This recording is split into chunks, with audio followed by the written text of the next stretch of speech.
Okay, so today we're going deep, like really deep Deep. into faith, societal pressures, all that, Yeah. Yeah.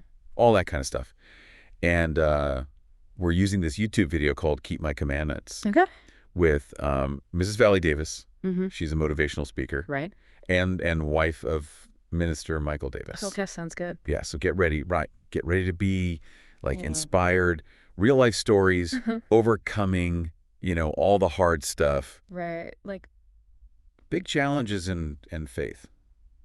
It's a powerful combination. it is. Yeah. So, like, right away, Yeah. Mrs. Davis, she's talking about, like, the times we live in, Uh-huh. like, and it's a little unsettling, to be honest. Oh, yeah. She's like, there's corruption everywhere, media, politics, like, even music.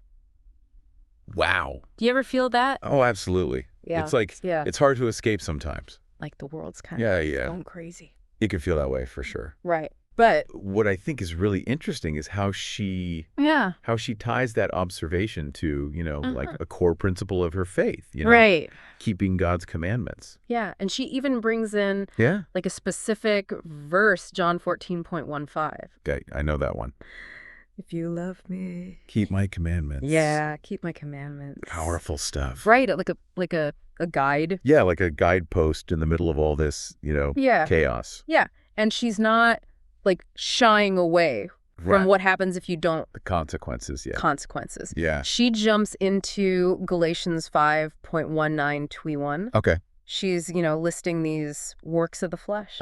Works of the flesh. Yeah. Like what kind of stuff are we? Adultery, hatred, even witchcraft, like some serious stuff. Right. It's Yeah. like, Yeah. it can sound a little old-fashioned, works of the flesh. Yeah. But it's really, when you think about it, Yeah. it's about, Giving into those impulses that lead us to negativity and harm. yeah, and she's like warning. Yeah. These choices, they have consequences. Yeah, I mean, Not just like spiritual, Mhm. but for your life, how you treat other people. absolutely. Yeah. Yeah. It's like a reality check. wake-up call, maybe. Yeah.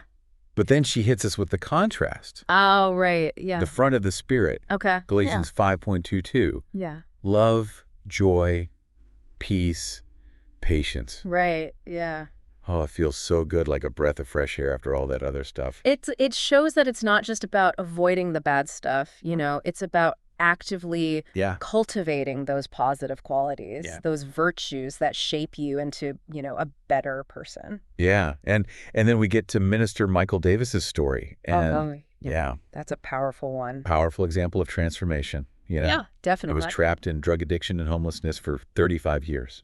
Oh my gosh. It's hard to even imagine. I know, right? 35 years to break free from that. That's amazing. Incredible. It's like seeing those concepts we're talking about Yeah. play out in a real person's life. Yeah. Not just, Yeah. ideas, but real life. It's not just theory, it's Yeah. lived experience. It really makes you think about like the power of faith to change a life. Absolutely. It's not just about like words, it's about Yeah. action, Right. aligning your life Yeah. with those principles. Walking the walk, not just talking the talk. Yeah. Yeah. And they even co-wrote a book, him and Mrs. Davis, Oh, wow. Victorious Change. That's a great title. I know, right? It kind of brings it all together, doesn't it? It does. Like sharing their story like that, it gives people hope, Mhm. maybe even a way forward. way forward if Yeah. they're facing similar struggles. So we've talked about some, heavy stuff, Yeah, societal pressures, biblical warnings, but also the power of faith. And the power of transformation. Right, transformation. Yeah. It's been quite a journey. It has, and Yeah. I think it leaves us with some important questions to grapple with. Right. Yeah. Like how can understanding those works of the flesh Right. and fruit of the spirit help us, navigate Yeah, like practically. our lives? Right. Like how does this actually play out in our day-to-day lives? Right. And are there works of the flesh that we need to address That's a good question. in our own lives? Yeah. You know? And how can we cultivate more of that fruit of the spirit? Right. So much to think about. Definitely a lot to ponder. Yeah. Yeah.